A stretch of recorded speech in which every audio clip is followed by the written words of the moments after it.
नहीं डुबाओ। आदेश दिया बादलों को आओ पानी बरसाओ, ब्रजमंडल को डुबाओ। पानी बरसाया, जबकि एक साल पूजा नहीं हुई, हर साल तो करते थे। देवताओं की पूजा एक बार तुम भूल जाओगे तो वो आपको हानि पहुंचाएगी। भगवान कहते हैं कि पापी से पापी अजामिल भी धोखे से एक बार मेरा नाम ले ले तो मैं उसका भी उद्धार कर दूं।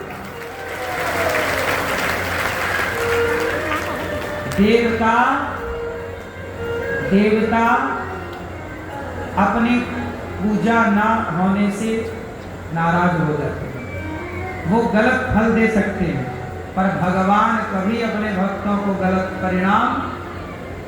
इसलिए भारत में देवताओं की पूजा नहीं होती। और देवता चित्त न धरई, यहाँ और देवताओं को रखने की जरूरत नहीं, हृदय में केवल भगवान को रखा जाए। देवता अलग है और भगवान, आप समझ रहे हैं बात को कि नहीं? देवता अलग है। देवता कौन है? देवताओं के राजा है इंद्र। देवता है इंद्र, वरुण देवता, अग्नि देवता, जल देवता इत्यादि। परंतु भगवान है। देवता कौन है? जैसे प्रधानमंत्री और सरपंच,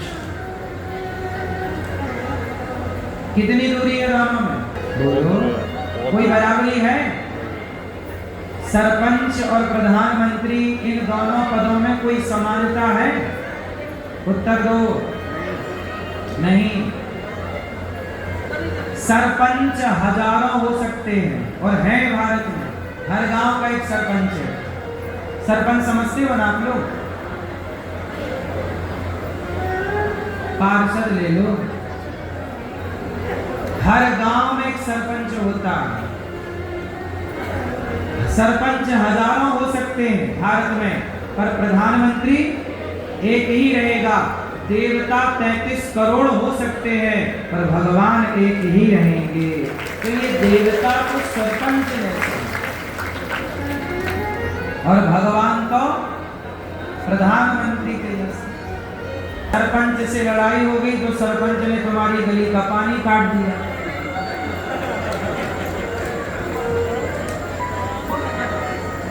बोले हाँ। तो सरपंच गुस्सा हो सकता है, पर प्रधानमंत्री जी को कितने लोग गालियां रोज देते हैं, वो किस पर अपना गुस्सा निकालते हैं? बोलो हाँ कि ना? किसके घर का बिजली पानी बंद करने आते हैं? बोलो हाँ। जो दिन रात प्रधानमंत्री को गाली देते हैं उनको भी बिजली पानी मिल रहा। तो कहने का अर्थ ये है कि देवताओं की पूजा, इसलिए हमारे यहाँ भारत में किसके मंदिर हैं? भगवान के। इसलिए कहता हूँ भगवान की आराधना करिए। अकामा सर्व कामो मोक्ष काम उदारधि तीव्रेण भक्ति योगेन यजेत पुरुषम पर।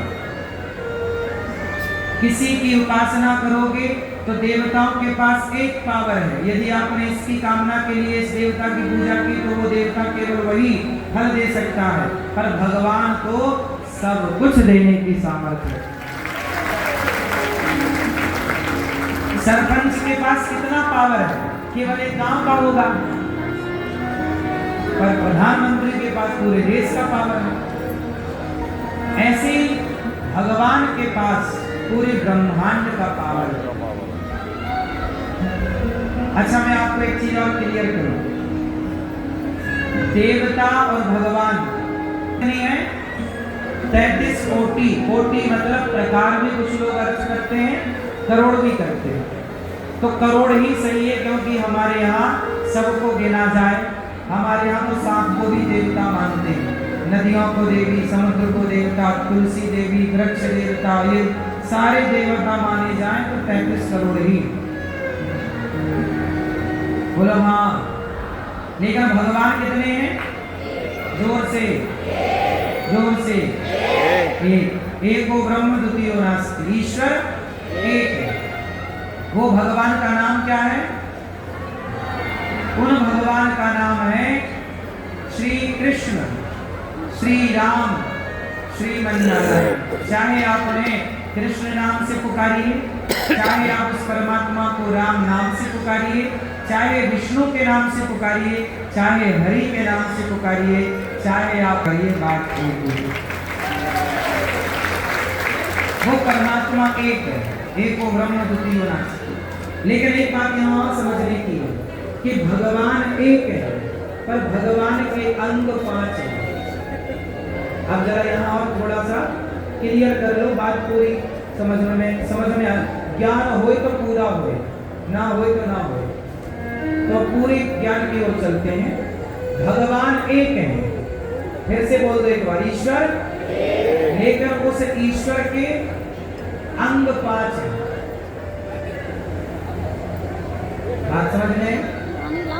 जैसे आपके 2 हाथ, ये आपके 2 हाथ है, आपका अंग, आपकी आंख आपका ही अंग है, आपका हाथ आपका अंग है, आपका पांव आपका अंग है। बोलो हाँ। एक शरीर में अनेक अंग होते हैं। बोलो हाँ कि ना? पूछता है किस अंग में दर्द है? डॉक्टर पूछता है किस अंग में दर्द है, तो अंग बताओ कि इस अंग में कि इस अंग में, लेफ्ट में कि राइट में, ऊपर के नीचे। शरीर एक है, लेकिन एक ही शरीर में आपके अंग बहुत सारे हैं। बोलो हाँ। उसी तरह भगवान के 5 अंग हैं। अब आपको ध्यान से सुनाता हूं। ईश्वर के 5 अंग कौन है? ईश्वर का एक अंग है भगवान नारायण, का ही एक अंग है भगवान विष्णु। फिर से बोल दो, भगवान नारायण का एक अंग क्या? विष्णु। दूसरा अंग भगवान शंकर, भगवान विष्णु, भगवान। तीसरा अंग गणपति, गणपति बप्पा मोरिया। चौथा अंग शक्ति, बिना शक्ति के काम नहीं होता, शक्ति मतलब दुर्गा। 5वां अंग सूर्य, इसलिए सूर्य में भी नारायण शब्द जुड़ा, सूर्य नारायण। सूर्य और चंद्रमा ये भगवान की आंख है। तो कितने हो गए? 5। पांचों के नाम हमें जरा याद कराओ। मुंह बंद करके नहीं, बोलो भगवान विष्णु। बोलो भगवान, जोर से, भगवान विष्णु, भगवान शंकर। तीसरा गणपति, चौथे दुर्गा, 5वें सूर्य नारायण। इन 5 की उपासना सनातन संस्कृति में होती है। यदि आप भगवान विष्णु, भगवान राम, भगवान कृष्ण, नारायण, जगन्नाथ जी, बिहारी जी, राधा रमण जी, राधा वल्लभ जी, द्वारिकाधीश जी, विठलनाथ जी को होते। एक नारायण मतलब ये सभी, शंकर मतलब 12 ज्योतिर्लिंग, शंकर मतलब हनुमान जी। हनुमान जी भी किसके भीतर आ गए? क्योंकि शंकर जी ही हनुमान जी। दुर्गा, जब दुर्गा का नाम लिया तो 52 शक्तिपीठ आ गई। केला माता, काली माता, भद्रकाली माता, सारी माता आ गई। बोलो हाँ। तो इसलिए हमारे सनातन में इन 5 की उपासना, यदि आप इन 5 से अतिरिक्त 6वें की उपासना आप करते हैं तो आप गलत हैं। और यदि आप इन 5 की ही उपासना करते हैं या इन 5 में किसी एक के उपासक हैं तो आप सही हैं। ये सनातन है। हर सनातनी को ये बात जान लेना चाहिए। ये हर सनातनी के लिए है। अब कुछ लोग कहते हैं कि मैं राम को मानता हूँ, कुछ लोग कहते हैं मैं कृष्ण को मानता हूँ, मैं नारायण को मानता हूँ, पर मैं शंकर जी को नहीं मानता। यदि कोई ऐसा कहे, कोई कहे कि मैं शंकर जी को मानता हूँ पर राम कृष्ण को नहीं मानता, यदि कोई ऐसी बात कहे तो समझ लो ये 1 नंबर का गधा है।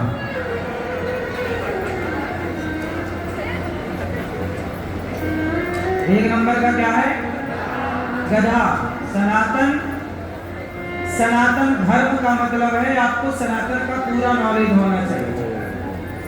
यदि पूरा ज्ञान नहीं है तो फिर आप यदि ये कहते हैं कि मैं राम का उपासक हूँ पर मैं शंकर जी की पूजा नहीं करता, या मैं शंकर जी का उपासक हूँ मैं राम की पूजा नहीं करता, जो भेद मानता है वो गधा। हरि हरि और न भेदा वचन है शास्त्रों का। हरि और हर में कोई भेद बोलो नहीं है। हरि हरि मतलब नारायण, हर मतलब शंकर, इनमें कोई भेद नहीं है। और जो भेद बोलो बोलो गधा। इसलिए हमारे यहाँ भेद नहीं। अच्छा ये बताओ, अर्जुन भगवान कृष्ण के भक्त थे, बोलो हाँ, लेकिन अर्जुन ने भी भगवान शिव की तपस्या की थी नहीं? पर पाशुपते जो अस्त्र है वो किसने दिया?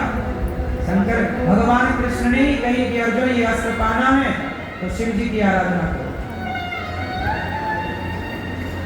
बिना शिव की कृपा से, बिना शिव की कृपा के आपको भगवान कृष्ण नारायण की भक्ति नहीं प्राप्त हो सकती।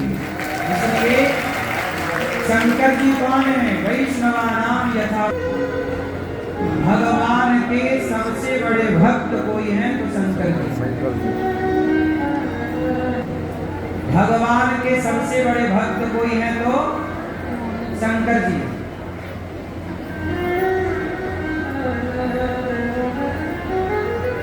शंकर जी अपने माथे पर कैसा तिलक लगाते हैं? आड़ा। क्यों लगाते हैं? शंकर जी का तिलक ऐसे आड़ा है जबकि भगवान नारायण का तिलक सीधा है। बोलो क्यों? अब बताओ कि आड़ा कौन है और सीधा कौन है? शंकर जी आड़े बैठते हैं कि सीधे? जोर से जोर से। शंकर जी कैलाश में सीधे बैठते हैं और क्षीर सागर पे भगवान नारायण आड़े बैठते हैं, लेटे। तो जो शंकर जी तिलक लगाते हैं माथे पर, वो तिलक क्या है? लेटे हुए नारायण की ही छवि अपने माथे पे लगाते हैं। और भगवान नारायण के माथे पर जो तिलक है वो शंकर जी बैठे हैं सीधे, तो मानो शंकर जी को ही अपने माथे पे नारायण धारण करे। हरि हरि ओम न भेदा। इसलिए शंकर जी का तिलक टेढ़ा है, त्रिपुंड, क्योंकि वो टेढ़ा नारायण भगवान लेते हैं तो पूरा भगवान नारायण का स्वरूप है और शंकर जी खड़े बैठे सीधा, तो ये छवि माथे पर।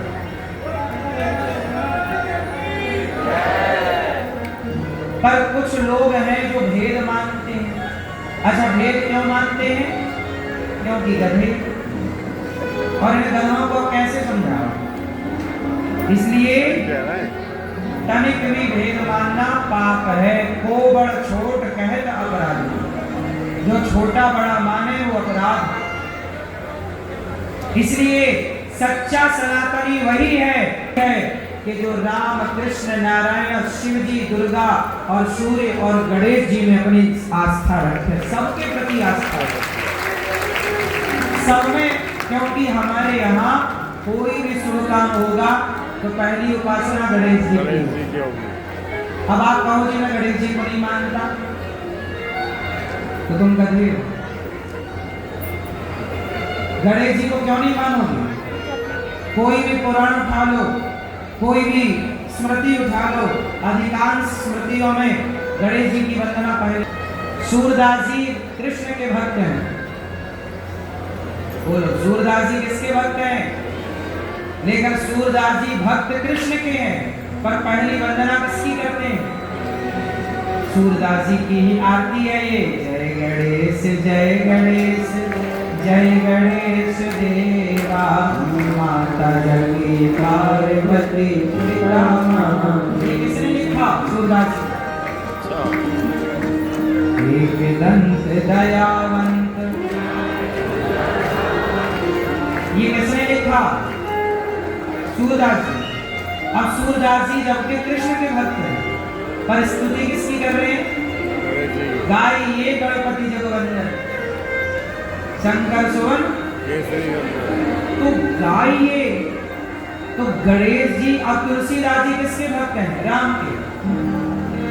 बोलो, तुलसीदास जी किसके भक्त हैं?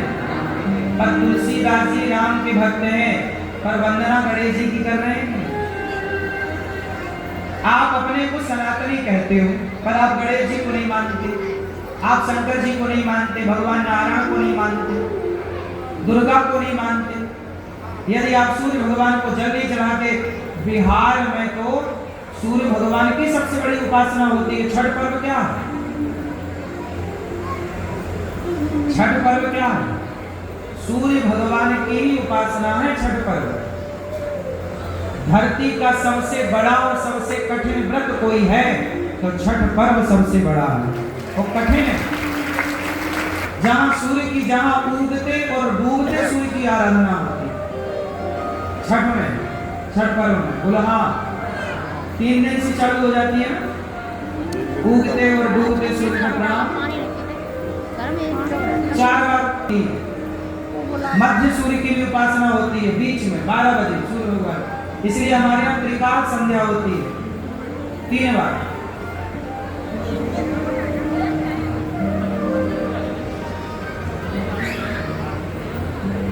इसलिए हम, अच्छा मुसलमान कितनी बार नमाज पढ़ता है? 5 बार। मुसलमान 5 बार नमाज आज भी पढ़ते हैं। वो 5 बार अपने ईश्वर को आज भी प्रणाम करते हैं, पर आप 3 बार भी प्रणाम करना भूल गए, इसलिए तो सनातन का ह्रास हो गया। मुसलमान ने मुसलमान होकर अपनी परंपरा नहीं छोड़ी, पर हिंदू ने हिंदू होकर अपनी परंपरा छोड़ दी। मुसलमान ने कुरान पढ़ना नहीं छोड़ा, हिंदू ने गीता पढ़ना छोड़ दिया। मुसलमान ने